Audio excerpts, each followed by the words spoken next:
welcome to my home. This is going to be a fun story to tell.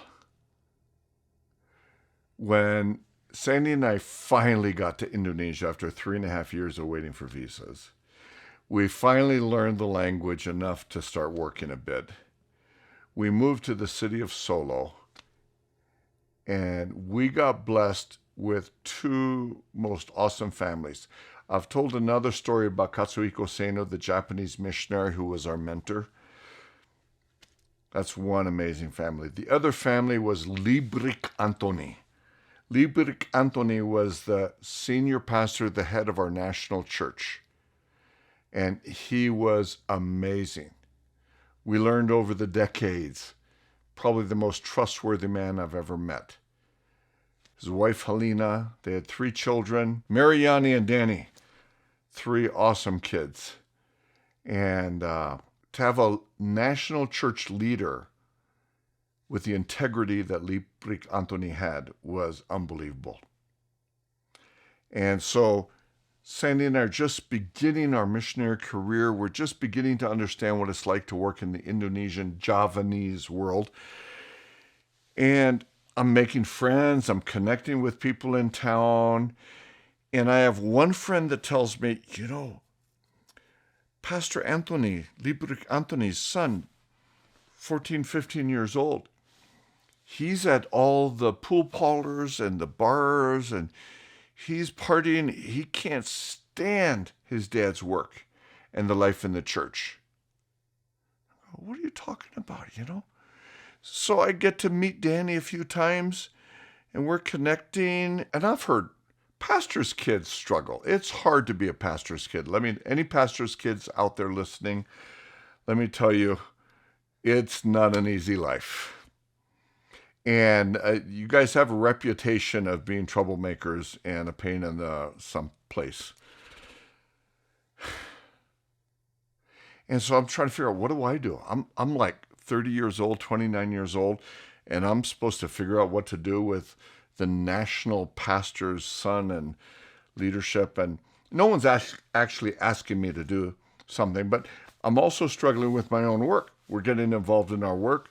We're working with 5 church plants. Sandy and I are helping start 5 churches in the Solo area.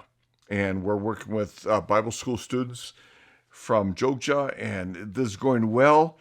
And so after a year or two of that, I asked my national pastor friends, not the top men, but the other guys that I'm working with more. There's 15, 20 of them. And I'm saying, so we've got a few of these churches started, and you already have some other churches you've started. What should I be doing? They said, start a youth camp. Start a youth camp. I go. They had heard me talk about camping. I had always worked with camps my whole life. And they said, instead of starting more churches, we'll start the new churches. You help us do a camp for all of our youth, because 1, we can reach to the Muslim young people. 2, we can kind of unify our churches together under a youth program that has everybody benefiting. I go, okay, that's sort of making sense. So we started a camp. 1988, we had our first youth camp. Java Bali Indonesian camp. And we had no facilities. We rented tents. No, we bought tents from the Indonesian Boy Scouts, and we rented a parkland up in Tawamangu, up in the mountains in central Java, and we called it the Java Bali Indonesian camp. And we had about a couple hundred kids for 3 or 4 weeks.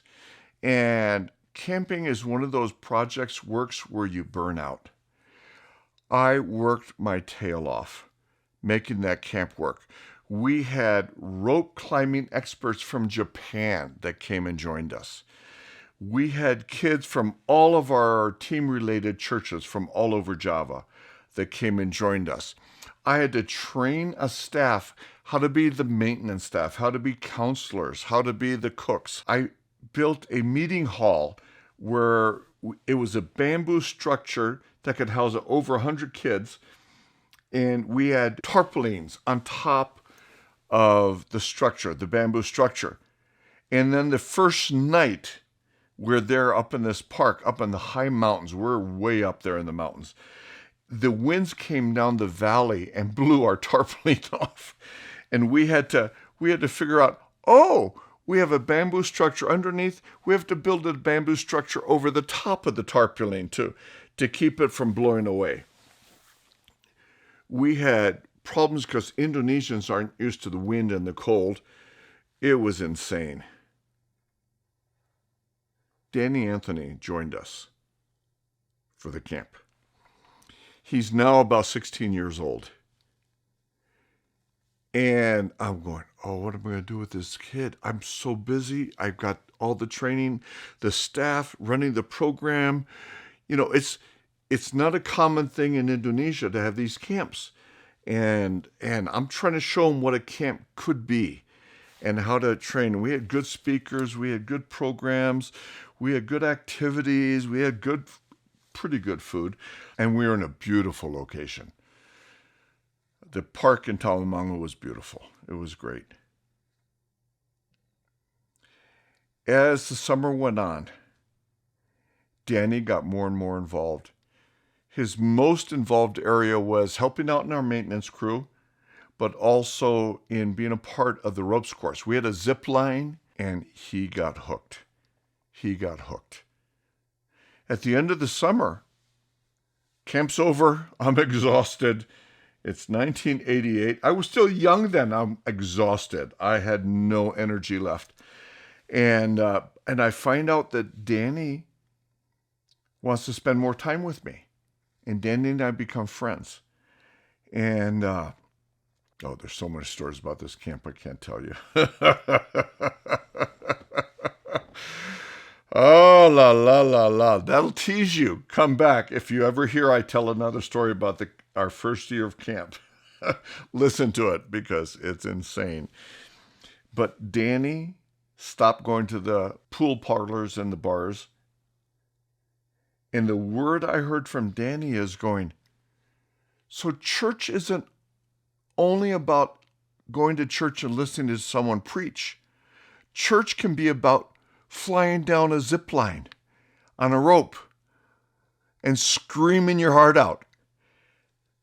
Church can be about staying up at night because the wind is howling through the valley so you can't sleep and talking with your friends. And Danny started talking about what he was discovering. Church wasn't about spending 12 hours a day listening to people preach, from the Bible, good things and truth. But church was about community and life. So we ran the camp for 4 years. Danny became my program director. Can you imagine? He became the ropes course director, because the Japanese couldn't come back every year. And so Danny took it over. Danny became, let me list the things that Danny became. He became the instructor for the Indonesian army in how to cross rivers using ropes. He became the coordinator for outward bound programs that were just beginning to happen around Indonesia. He became the coordinator for camps in Bali, which is sort of a popular site in Indonesia. Danny became the designer. He helped me build the Java Bali camp. We bought our own property. He built a camp. He ran the camp. He now runs camps all over Indonesia. But that's not where Danny's heart was. Danny's heart was with kids like himself.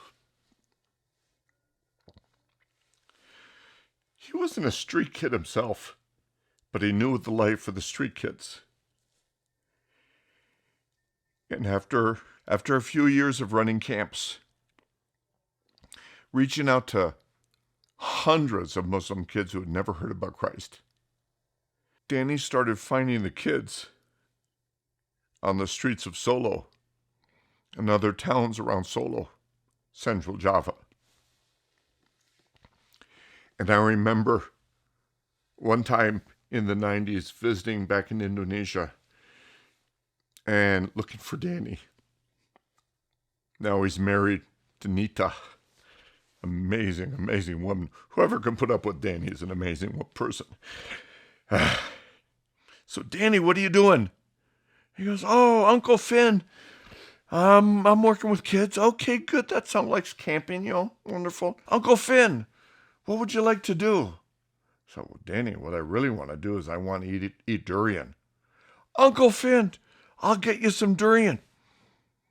Come over to my home and we'll have a durian party. Now, for you that don't know and aren't aware of the most amazing fruit in the world, durian is God's gift to man and men and women. It is the most amazing fruit. You either hate it or you love it. I love it.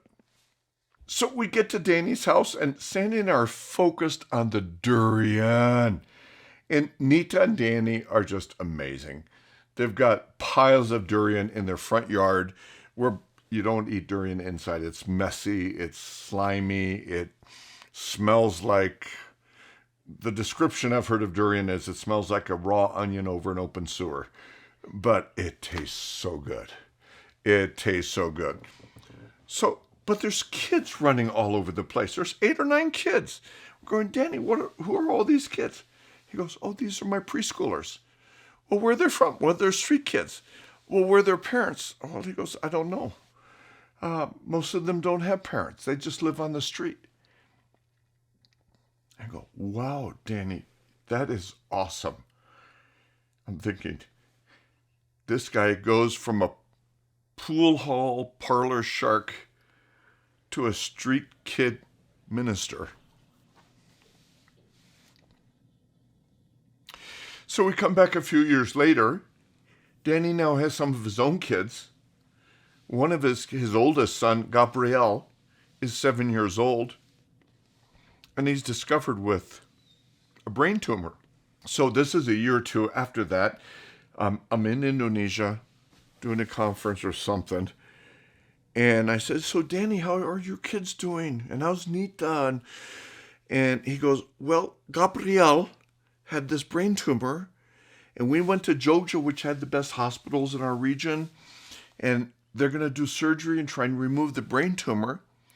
And he said, my son Gabriel told me, Dad, he's about to go into surgery. And he said, God told me not to do the surgery, that God's going to take care of it. He goes, Uncle Finn, what am I supposed to do? My son tells me he's heard from God. Don't do the surgery. I'm his father.